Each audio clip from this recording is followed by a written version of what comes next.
সকলেই আমার প্রীতি ও শুভেচ্ছা নিন। ভারত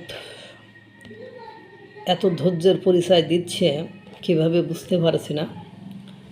যদিও এই ধৈর্যের পরিচয় দেওয়ার কারণেই সংকটের মধ্যেও তাদের বাণিজ্য বেড়ে গিয়েছে।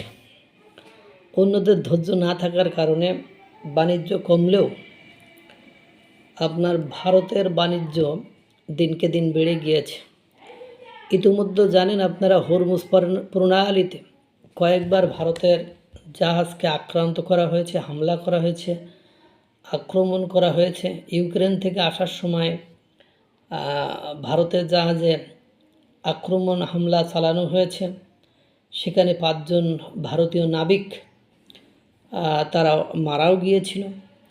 এবার সর্বশেষ যে পরিস্থিতি, লোহিত সাগরে ভারতের পতাকাবাহী একটি জাহাজে আক্রমণ চালিয়েছে ইয়েমেনের হুতিরা। তাতে করে জাহাজটি ধ্বংস হয়ে গিয়েছে। কিন্তু জাহাজে থাকা 14 জন ক্রুর কারোর কিছুই হয়নি। তাদেরকে পরবর্তীতে উদ্ধার করা হয়েছে। ইয়েমেন থেকে এই আক্রমণ চালানো হয়েছে বলে যতটুকু জানা যায় সেটুকু জানা যাচ্ছে। দেখেন, ভারত না ইয়েমেনের সাথে, না ইরানের সাথে, না সংযুক্ত আরব আমিরাত, না কাতার, না পাকিস্তান, না আমেরিকা, না ইসরায়েল, কারোর সাথে শত্রুতা করি নাই।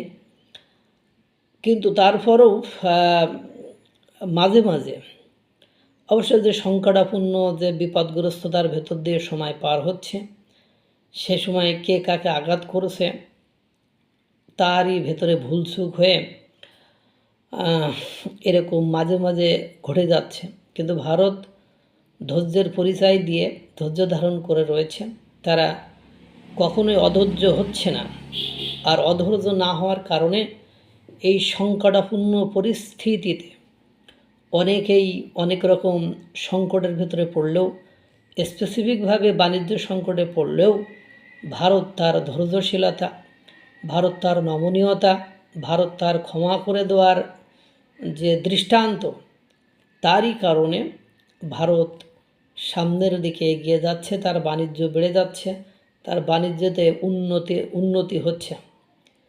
তারপরেও ভারতের সাথে এহেন কর্মকাণ্ড ইয়েমেন, ইরান, ইউক্রেন যদি বারবার করে, ভারত যদি ইন্টারনালি তাদের বিরোধী শক্তিকে সাহায্য সহযোগিতা করে, তাহলে তারা সাস্টেইন করতে পারবে না, টিকে থাকতে পারবে না। এটা মাথায় রেখেই আমার মনে হয় তাদের সিদ্ধান্ত নেওয়া উচিত। মহান সৃষ্টিকর্তা সকলকে ভালো রাখুক, সুস্থ রাখুক।